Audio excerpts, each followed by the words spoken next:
जमात के अंदर दो नैरेटिव्स हैं।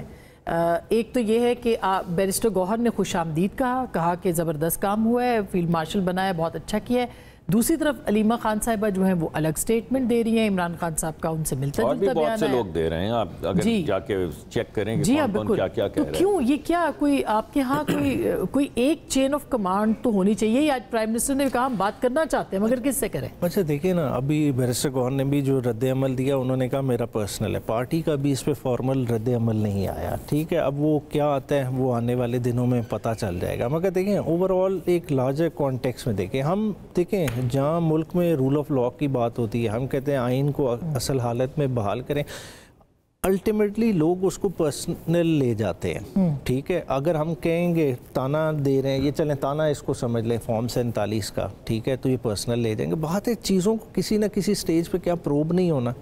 क्या अगर 9 मई की बार बार बात होती है तो क्यों नहीं उसको खोल के जुडिशल कमीशन बन जाता, उसको प्रूव कर लिया जाता वंस एंड फॉर ऑल, मगर नहीं किया जाता। मगर आप लोगों की तरफ से ये बात होती है कि बातचीत होनी चाहिए, बातचीत के लिए लोग आते हैं तो उनके पास इख्तियार नहीं है बात करने का।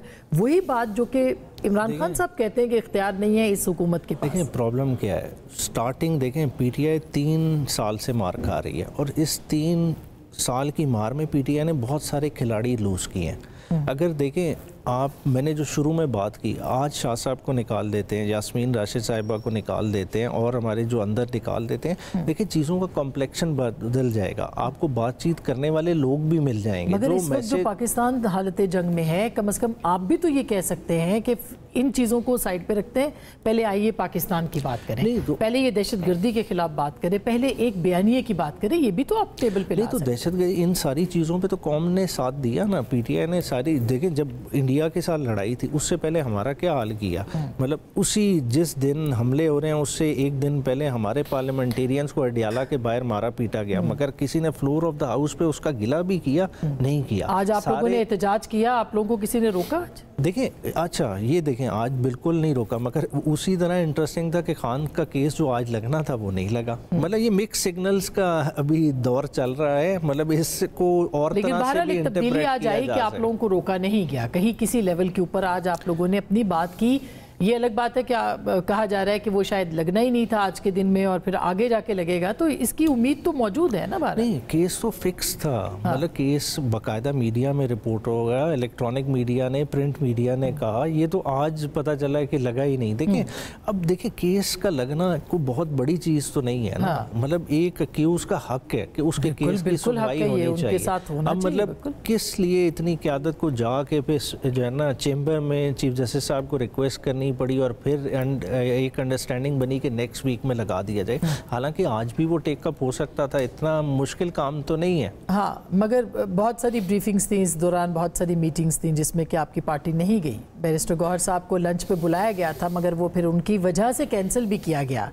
ये भी एक खबरें जो है वो इसकी इत्तलात आई हैं। ठीक है, मगर देखें फिर मैं वही बात कहूँगा, बैरिस्टर गौहर साहब पे उतना ही हम वज़न डालें जितना वो उठा सकें। देखिए बैरिस्टर गौहर साहब ने अपना बहुत ब्रिज का रोल किरदार अदा कर लिया, मगर मसला क्या हो रहा है, जिस सोशल मीडिया का ये गिला कर रहे हैं ना, उस सोशल मीडिया का हमारी क़यादत भी शिकार हो रही है। ठीक है, लोगों की क्रेडिबिलिटी पे हर्ज जाता है, लोगों को और तरह के प्रॉब्लम फेस करने पड़ते हैं। तो अगर खान साहब डिसएसोसिएट कर ले उनसे खुद को तो चीज़ें ठीक हो सकती हैं। सोशल मीडिया, अब यही तो समझने की बात है, उनमें से 4-5 लोग हैं, सब तो नहीं है, सब लोगों ने तो बड़ा पॉजिटिव रोल भी प्ले किया है। सोशल मीडिया में डिफरेंट तरह का रिस्पांस आएगा, मगर सोशल मीडिया के रिस्पांस को हम पार्टी का रिस्पांस बना लें, वो मेरे ख्याल से। अच्छा, मैं क्विकली डॉक्टर साहब आपके पास वापस आती हूँ। एक तो ये बताइएगा कि ये जो फील्ड मार्शल वाली बात है, यानी इसका क्या, इसकी अहमियत क्या है? ये क्या आपको लगता है कि इसके ऊपर एतराज़ हो सकता है इस वक्त? अगर हो रहा है तो क्यों हो रहा है? और ज़रूरत पेश आई प्राइम मिनिस्टर को कि वो फील्ड मार्शल बनाए जनरल साहब को?